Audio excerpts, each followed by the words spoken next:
and welcome back. I forgot to do the intro. This is the Glacier Tournament and I'm your gracious host, TheGamingBeaver. So I'm hoping that their first thing they put in will be just one creature. I'm hoping. Because I want to use Death Panda. Death Panda will get its chance to shine.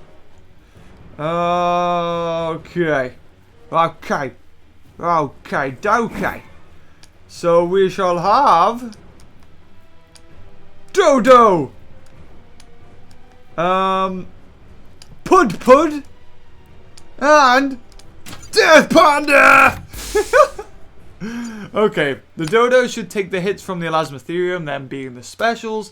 Pud can knock off some more damage, and then Death Panda will be able to do his rage mode. Because I've tried to use Death Panda a few times and lost every time recently. It's horrendous. Oh, somebody commented saying that the first time they saw Death Panda's like rage mode, they thought it was real. It is real. What are you talking about? Did you not watch the video? Rage mode is very real. Oh, Dodo, what are you doing? What are you doing? You're not supposed to kill it. You're supposed to just do damage to it and like be killed. You're supposed to be dead by now.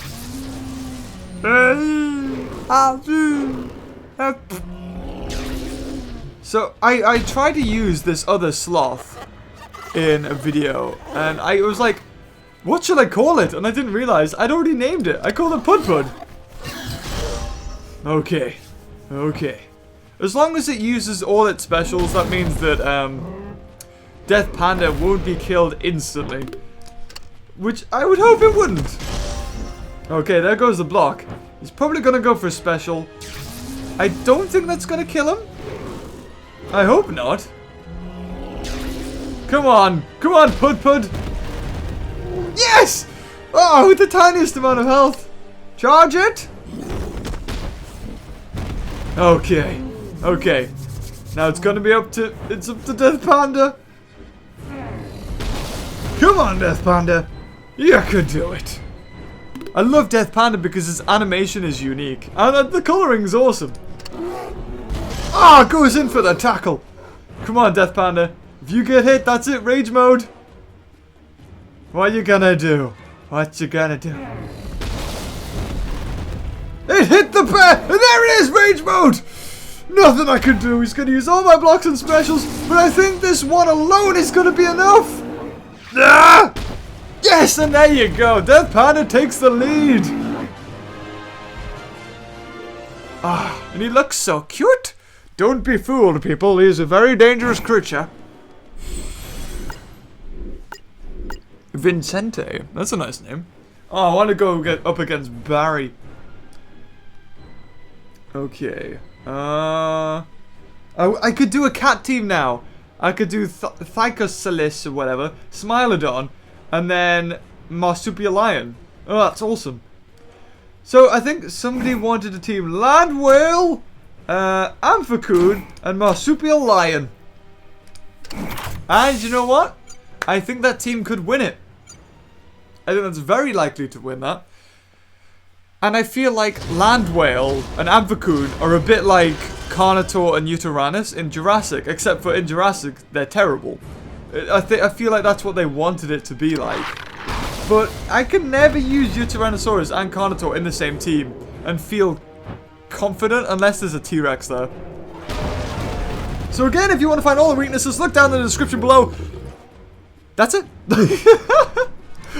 I just thought I'd get that out of the way because I know it's so helpful when you know the weaknesses. It really is. Again, we're going to be, like, throughout the whole video, I think I was probably the first YouTuber to promote this meat shield tactic. And it wasn't like I was tactical. It's just what happens. It's not like I was thinking, okay, let's make a tactic. If you just play the game, you realize, if you do it this way, you win. Come on, Baldy. Get a move on. Just biters or swipers. What's his weakness? Is it swipe? Oh, God! Jesus! I didn't know elephants could fly! When I see an elephant fly. Oh! Damn it, don't you hate when your bowl of macaroni puts up a force field shield? Come on. Come on. Ah, Macaroni takes out Land Whale. Brings in Amphicyon. Jeez. The force is strong with this one. Oh, and he goes for a special. This guy's not holding back at all. Oh, God. He's even put my computer on low battery. Ah. Come on, then. I'm not falling for it. Bite Macaroni.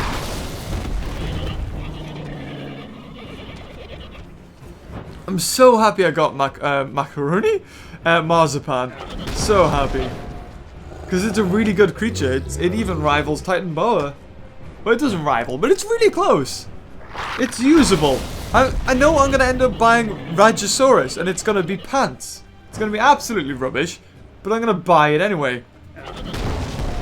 Just because I'd like to collect things. And anyway, I mean, when is the next time it's going to come back? It's not. It's like, so far they're going in a complete circle. So it's gonna be like 5 months until Rajasaur comes back. Special? Come on! Come on, Marzipan! Attack! Yeah! Oh, so much damage! I'm gonna go for a block here, because he is gonna go for a special. Oh, and also, I mentioned about this new elephant that will be coming, and it's called Platimodon or something. And I was saying how the trunk is really long, and then people were commenting that I was thinking of a different elephant, a one where its tusks are sort of hooked backwards. And you're probably right, I probably was thinking of the other elephant, I was probably thinking of that one. But no, this one's, it's the same as Amebelodon, basically. I'm just expecting them to take the model of Amebelodon, change it ever so slightly. There you go. Actually, I didn't need to go for a block there. Bite it! Ah, it's so nice. Because I wanted Smartodon, the killer kitty, to be like this. I wanted to use that. I mean, when you think of Ice Age, you think of saber-toothed tigers, saber-toothed cats, right? And they made it rubbish. They made Spinosaur rubbish. I mean, I know they have to put something there, but jeez, doesn't make sense. So, who are we gonna be? We got Little Brute, Baldy, Cocoa Puff, Starbucks Macaroni, Irwinator, Drunken Hobo, Kiwi Bird, Best in Sloth. Oh, we got so many. Oh god! Starbucks! Oh! Whew. Oh, I'm gonna tell you something. For those of you that were lucky enough to purchase a Starbucks shirt within the shop going up a week, I think. If you were lucky enough to buy the shirt then, you actually have a really rare Starbucks shirt. Because I had to change the design. Which means that design that you own can never be reprinted. Because I ran into some copyright issues with Starbucks, actually. Would you believe? How dare they? How dare they infringe on my Starbucks? It makes so much sense because his name begins with an S and it's like Star, and he's a deer. Buck, Starbucks. It makes more sense than actually Starbucks, which does coffee. God. So anyway, yeah. So literally, I had to take the lettering off. I could keep the logo the same, but I couldn't have Starbucks there because it is Starbucks. It sounds the same, and for any reason, Starbucks might think that people will be buying that shirt because of Starbucks. They won't. They won't at all. But, you know, I mean, I haven't had any copyright claim or anything at all. It's just, you know, in case, like Spreadsheet were like, it's a bit, you know, it looks sort of the same. So I was like, yeah, okay, I'll change it. So I just took the wording off and that's that. So the new Starbucks shirt, or the one that's up now, is the one that anybody can get. But if you've got the one with the writing underneath, because I have that one actually. If you have that writing one there, then you've got a very rare shirt. So if you were like crazy enough, as soon as I put that shop up to get that one, you're incredibly lucky. Because they cannot be reprinted. So out comes Starbucks against Macaroni. Evil Macaroni. Bite Macaroni. Yum. Come on. Come on. Oh god. I don't think Macaroni, when it's controlled by a computer, yeah, it can't do much damage. It's like Kool-Aid or something.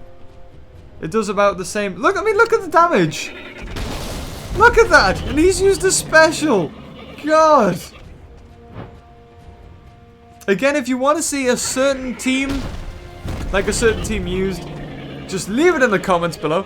And I will try. I will try to make your dreams come true. I mean, obviously, if it's in Jurassic, I just can't. Because they screwed up that pooch. So block it. I could probably survive a hit from Little Brute, but I don't want to risk it. The 2 specials should kill it. If not, we've got blocks. Oh, it's not gonna kill it. So that means don't go. If I go for another special, it's gonna take 2 turns to kill it anyway. So I might as well just go for 2 normals. You see, you have to be tactical. Going for specials all the time isn't the best option, and you'll just end up wasting. Oh, it was my birthday.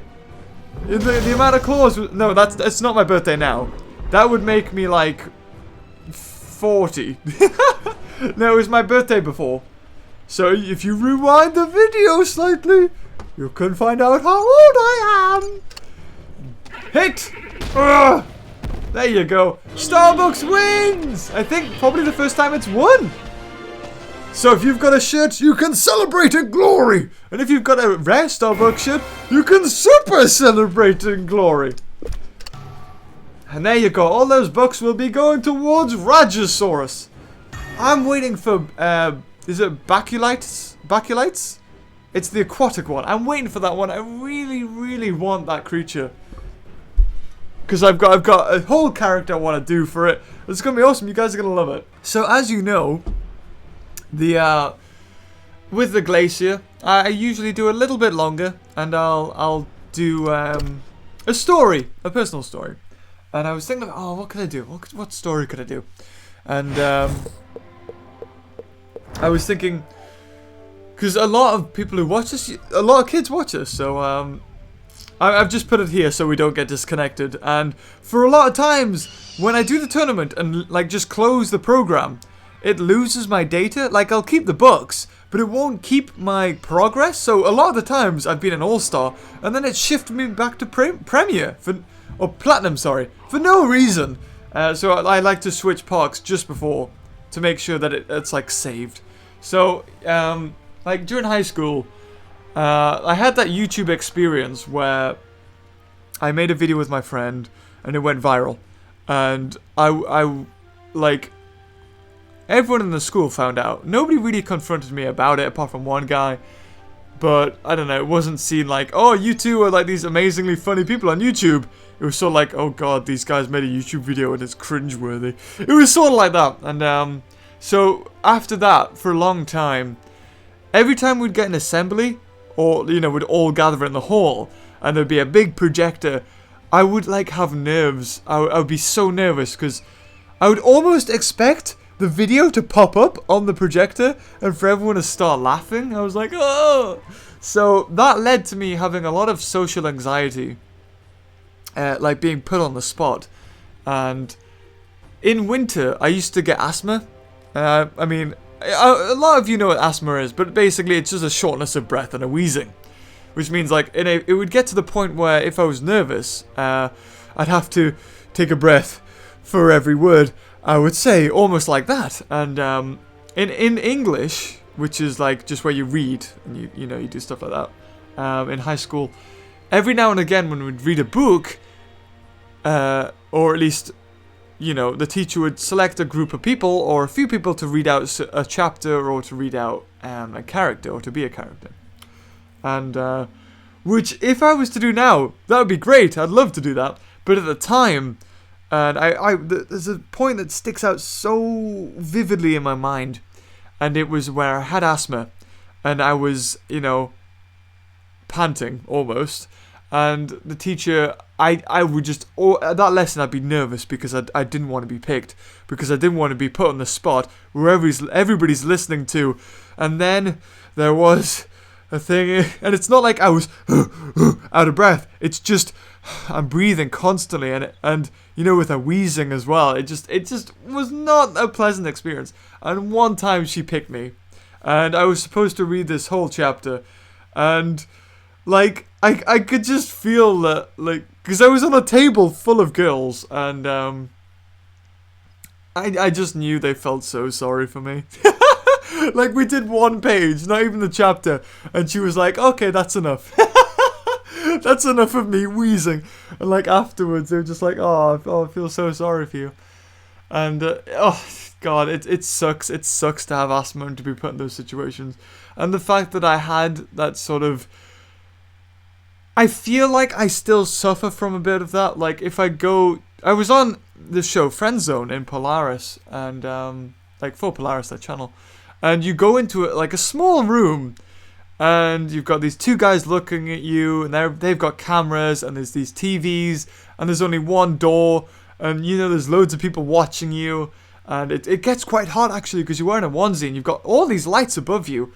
So I feel like I suffer from, I think it's called agoraphobia, where you feel like everybody's looking at you, and you don't like to be in enclosed spaces where you can't, like, escape, and you feel like you're gonna lose control of your body, which I do get. I feel like I feel lightheaded, and I feel I'm gonna pass out or something, or I'm just gonna do something. It's a bit like, sometimes in those situations I feel like, oh my god, what if I have Tourette's, and I'll just shout out something really, like, you know, awkward. I feel like that sometimes, and which is great, because if I was on a panel in front of all of you wonderful people, I'd be like,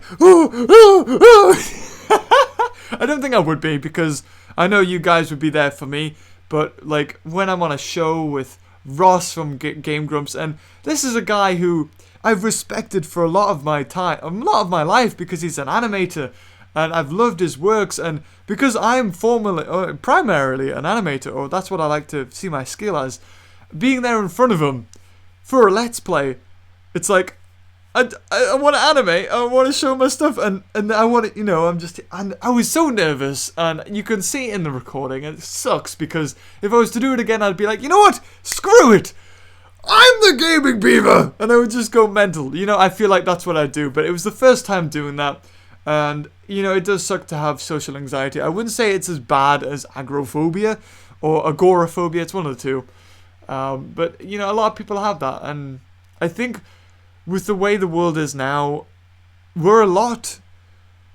don't socialize as much as we used to.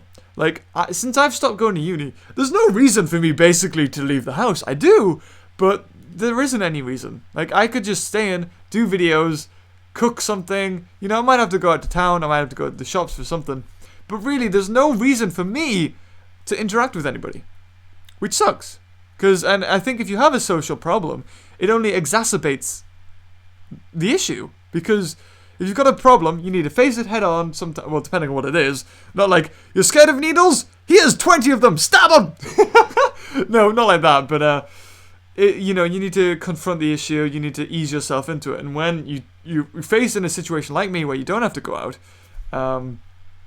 it's all up to you. And if you have a problem and you don't want to confront it, it's only going to make it worse. So, I mean, I haven't been to the gym in ages, so I'm wanting to start that up again. Because then you're just actively going out. If anything, it just gets me out. I mean, I used to love working out. There was one point when I was a big beefcake. And it's funny, because a lot of you guys, or at least one person, like, wow, you're skinnier than I'd imagine. So I'm taking a drink of water there. Refreshing my palate to talk to you guys. So, and I feel skinnier. I do. I look at my arms and I'm like, Jesus, They're skinny arms. And I mean, I'm sort of that builder person who doesn't put on weight. I can eat and eat and eat, and I'll not put on weight. Like, I'll not put on any fat. I mean, I'm sure I'll hit a moment when I'm 28, which isn't that far away. But, or something like that, when I'm in my 30s, and it will just pile on, and I'll need to exercise. But for the most of my life, I've been fine with just, you know, eating whatever the hell I want and not putting on any weight, which is great. And I could probably keep on talking and talking until the cows go home. And that's a very weird expression because I don't think the cows ever go home. So if you've liked this video, leave a like, and until next time, I hope you've enjoyed this personal story, and I'll see you later. Bye-bye.